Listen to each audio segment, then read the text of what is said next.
Hey everyone, welcome back. And today I wanted to show you how to make a quick and easy mayonnaise, but also how to make a sauce from your mayonnaise that is made with horseradish. My homemade ketchup is really good on a blooming onion. It's basically the same sauce that you would get when you order a blooming onion from like Texas Roadhouse.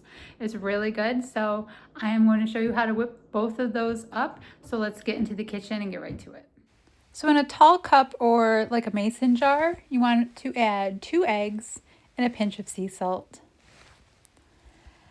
Then about 1 teaspoon of apple cider vinegar or a little lemon juice.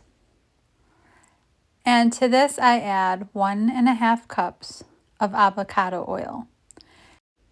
Any oil will work. I just prefer the avocado because it has a nice light flavor. It's a healthier option. Use what you like. I find extra virgin olive oil to be quite bitter when making mayonnaise. So place your stick blender inside all the way to the bottom, blend for a couple of seconds, and then keep blending and bring it up. And then you're going to just kind of like bring it down and bring it up very slowly. Make sure all of the oil is worked in, and you will have a nice thick homemade mayonnaise.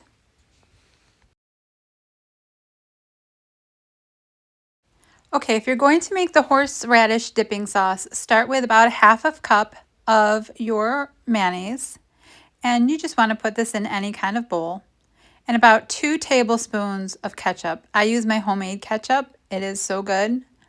And from here, we're going to add about a tablespoon's worth of Dijon mustard,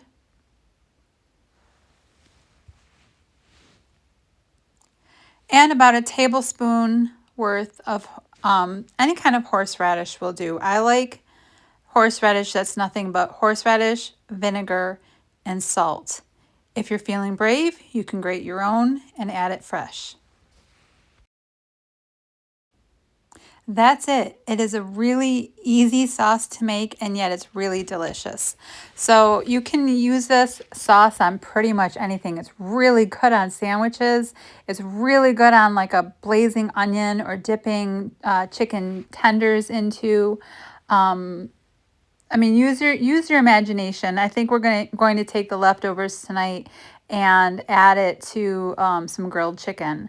And you can play around with the amounts of whatever you're putting in there, all you like. If you like it tangy, if you like it a little bit more mild on the horseradish, play around, get the flavor exactly where you like it, and enjoy, because it really is good. We even put this over the top of a rump roast one night, and my husband was just raving about it. He said that it was so good over the roast.